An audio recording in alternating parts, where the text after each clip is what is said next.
Hello friends, today's speaker with us is Dr. Richa Bajaj, who teaches English in Hindu College, Delhi University, and she has picked up this particular author for discussion in the series that we have. The series is called The English Essay, and the personality, the author that she is going to discuss is Boswell, the famous Boswell, who was a friend, a close friend and associate of Dr. Johnson in the 18th century, and popularly he is known as a biographer, as a friend, and his philosopher was of course Dr. Johnson, and there are lots of things about Johnson that we come to know only through Boswell, because he was keeping a diary, and that diary later on became the book called The Life of Johnson.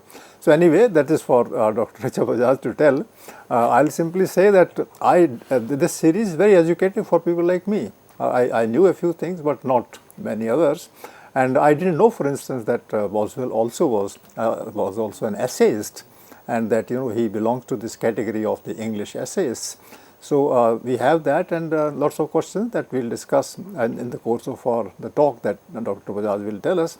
So over to Dr. Bajaj, to you, and please begin. Thank you, Professor Prakash. Yes, indeed, Boswell is not known so much as an essayist, but he has written a series of essays under the pseudonym of the hypochondriac, and this is the this is the series that I wish to discuss today. So I want to discuss James Boswell not as a biographer or a diarist or or even a lawyer in that sense, but as somebody who had a point to make and who used the space of the essay to convey his thoughts and ideas, and by that logic also convey the ideas and thoughts of the age. So of course, as you rightly mentioned, that he's known for the monumental work that is Life of Samuel Johnson, which was written in 1791, published in 1791, and this is after Johnson's death, when Boswell decided to spend all his time into writing out a kind of a biography of Johnson. Boswell actually was a practicing lawyer, and for good 17 years or so he practiced law in Edinburgh.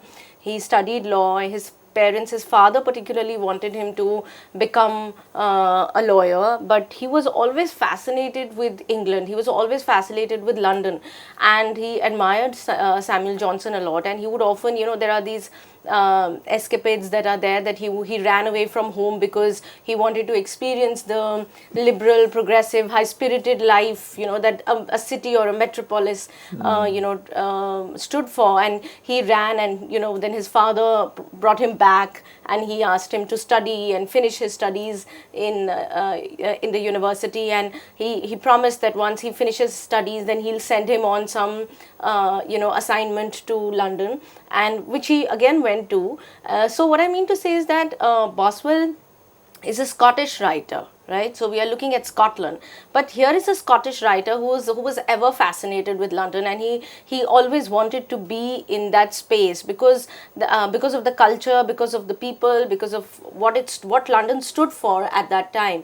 It was the place of intellectual debates, but also a place for liberal attitudes and a sense of freedom, and it was a break away from the past and orthodoxy. So I think Boswell wanted to experience that when he thought of going to London. And so there is a Scot who's fascinated with London. How do you react to that?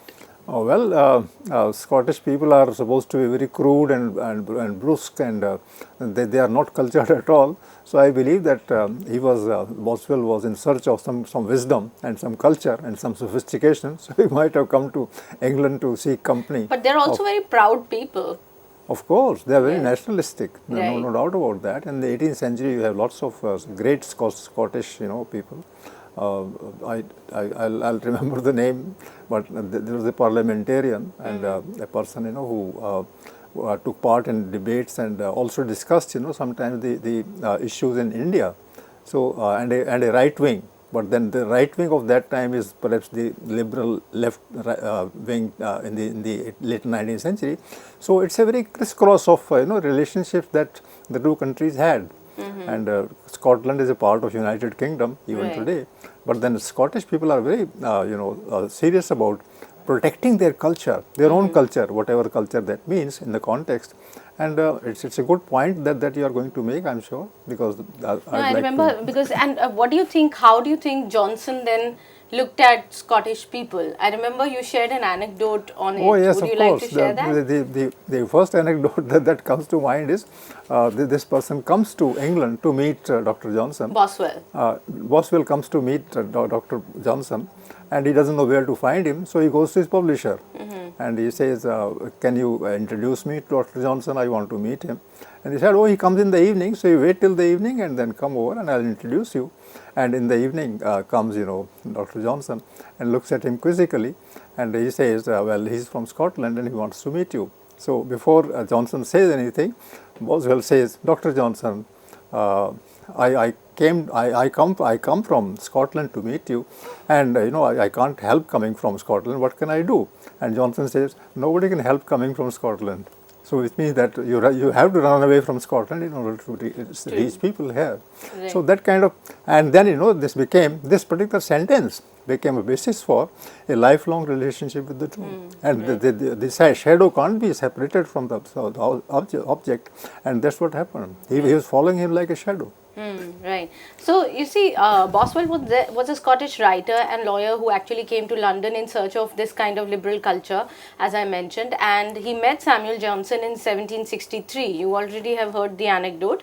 So this is when it happened, and he admired him big time, and then this became a kind of a lifelong friendship, as we discussed. It in fact changed the tenor of his life, so to speak, because Johnson actually introduced him to the world of arts and letters, and this is when Boswell became interested in this kind of endeavor, and his journal came out. He kept on writing essays, even though he returned to Scotland and to continue his studies at the University of Edinburgh, and then where he pursued arts, and then Glasgow. But then he was a practicing lawyer, as I said, in Edinburgh from good 1766 to 1784.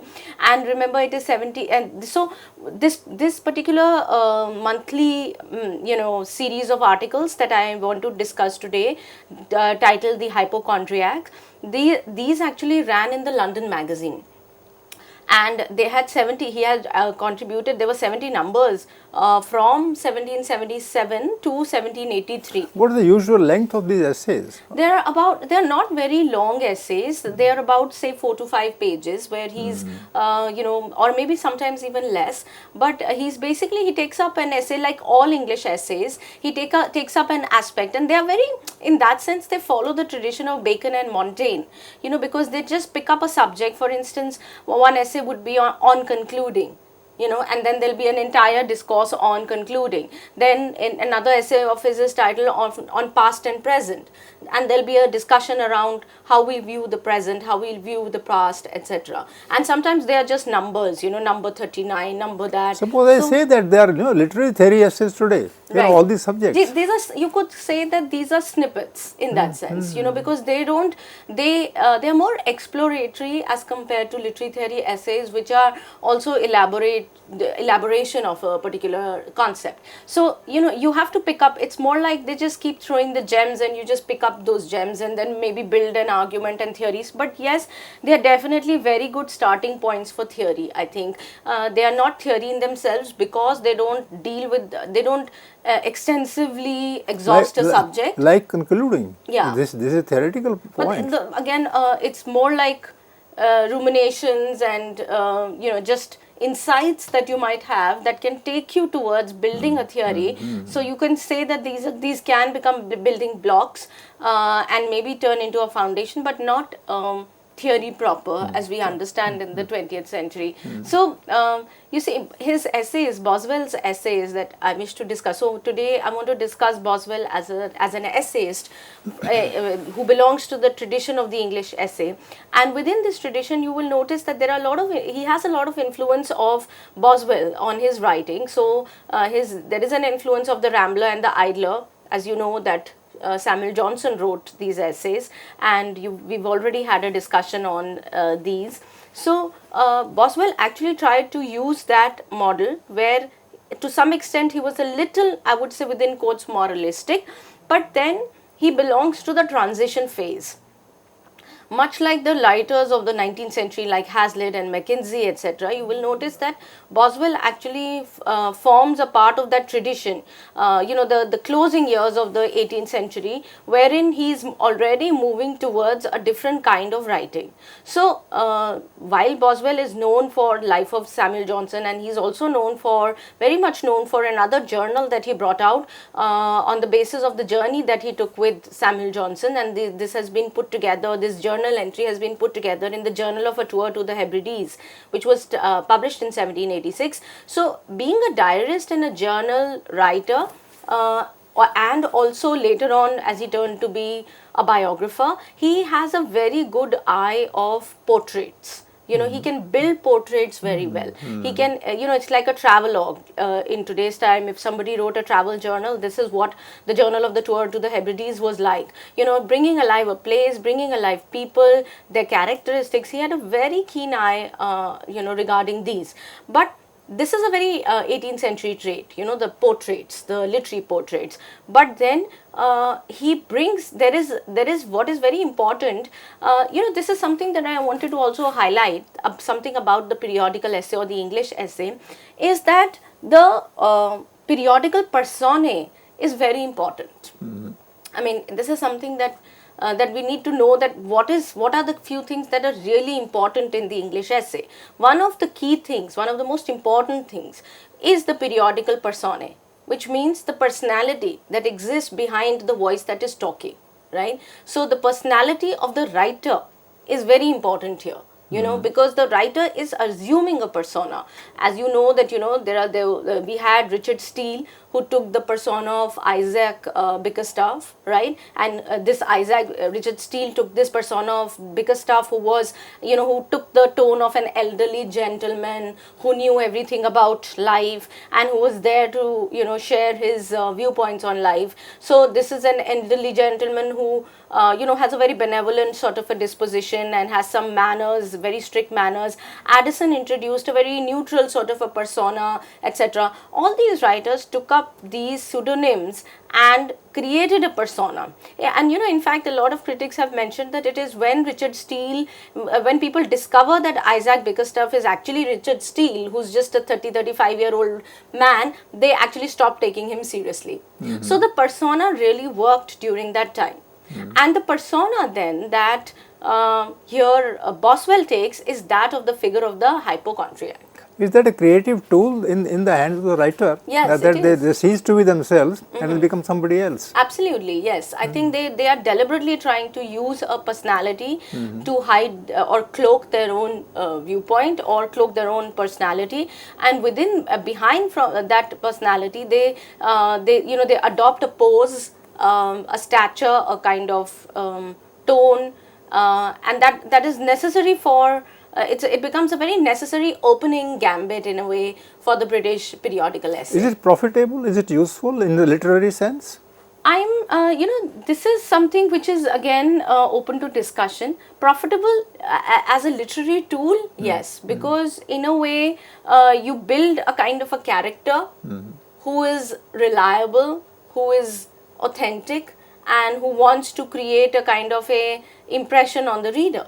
So the reader always understands or the reader connects with that character, who's the narrator or who's the writer. He almost becomes a sort of a sage saint to whom they look up to for advice. Also remember that 18th century is still a period where people are really interested in concepts, things that make life. This is the age of enlightenment as well, where they are truly interested in ideas which are social, economic, political, literary. It's almost like an extension of, your best self, right? Like the Renaissance concept, which enters a new mode wherein you want to become your best self. So all these people are still interested in cultivating themselves or fashioning themselves in that sense. So these essays, in a way, which come through, through a character and not a writer who they know, because all these writers are also, people might know them. They don't want to know person, because if they know the person, then the person immediately becomes unreliable because they already know the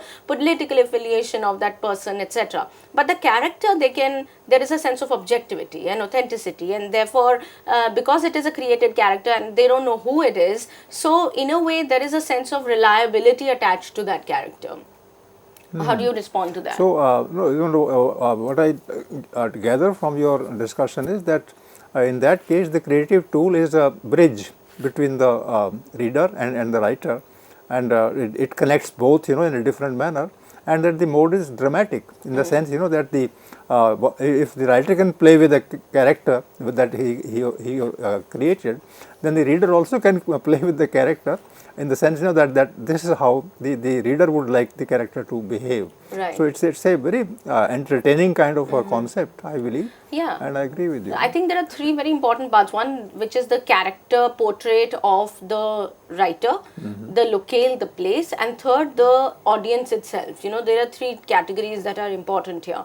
Also, because this was the age that was looking back at the classical period, a lot of these writers realized that rhetoricians, recognize this kind of human tendency to gravitate towards a very reliable, familiar, and trustworthy speakers. They like orators, who they could trust, right? So they felt that there was human tendency to always admire or gravitate towards, as I said, somebody familiar and yet familiar, trustworthy, at the same time reliable, but also somebody who they, you can't trust somebody as a person if you know them, right? So, but they can trust this writer or this character or this portrait that is already there. And it's a more finished thing also, the writer is always evolving as a person, but when there is a character, then that character, plays around within the context of the author. It's more polished because it's not as inconsistent as the human being, right? Yes, so there are inconsistencies within the actual writer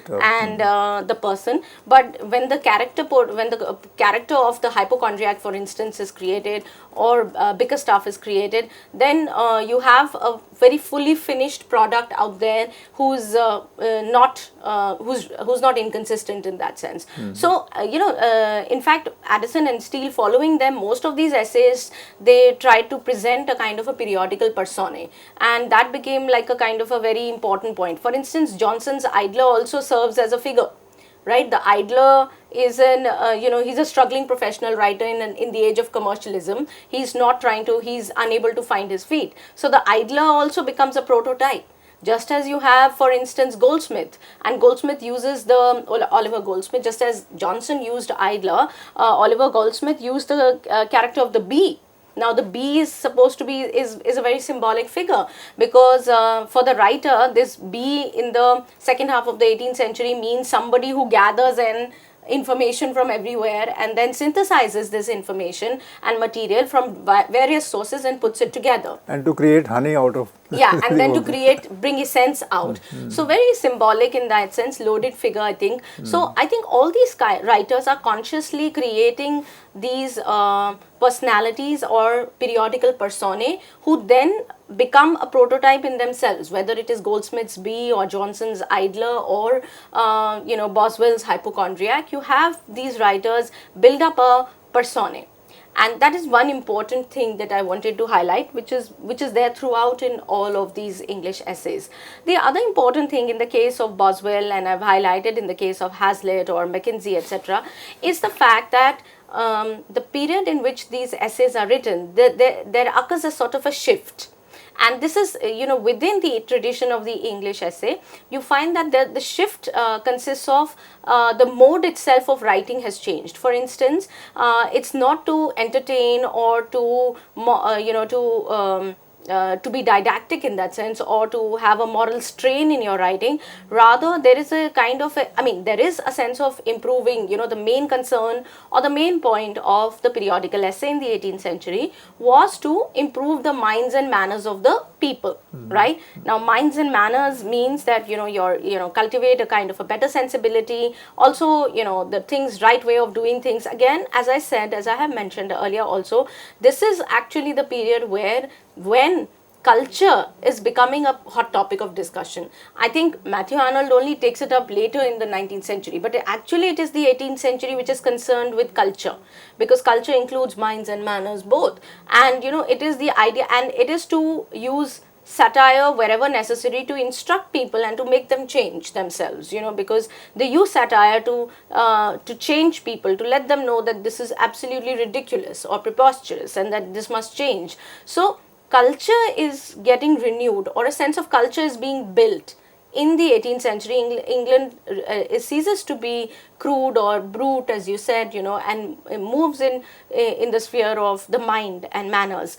But then the shift that I'm talking about is that there was a kind of personal reflection along with social critique in Addison, Steele, and all these early writers. But the shift really takes place in the final decades of the 18th century, which you can call the transitional period, in which the literary taste itself turns around, and wit then is replaced by feeling or sensibility. So this urban wit is replaced, and a sense of feeling, sensibility, thought, take center stage, in the sense that measured prose of, for instance, the 18th century writers gives way to a kind of an anguished feeling.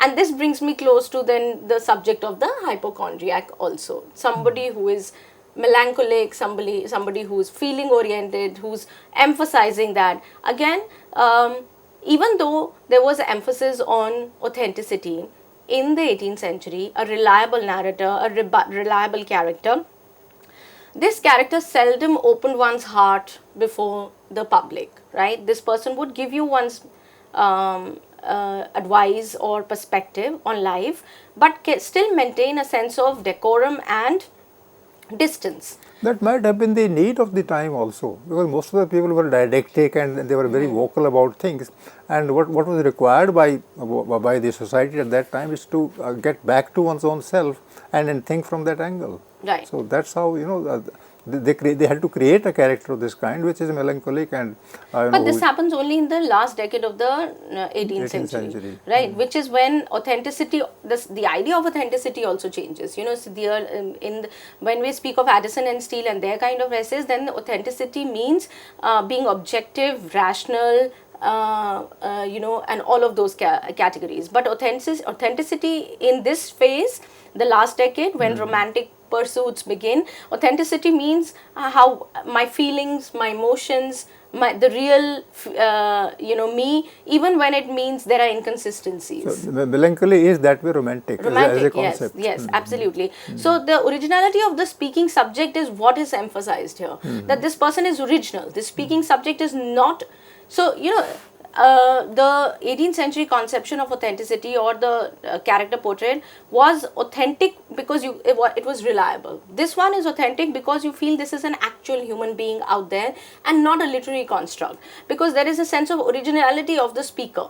And the layered personality of the speaker is also projected here, that it's not just a simplistic one person talking once, and will not always speak in the same way or tone, or will not have similar subjects, but it's a layered personality. Today he thinks this, tomorrow he can present something else, and so on and so forth. So I think this is something which is very interesting in the shift in the periodical essay, that that there is a kind of a movement that has taken place. And as the century wore on, the importance of place also, which was very important in the earlier period, they focused on locales, like it was Will's Coffee House, or the town, or that became the melting pot of high and low life, of course. But the White's Chocolate House, for instance, or the chapel, all these places were important for the earlier writers, but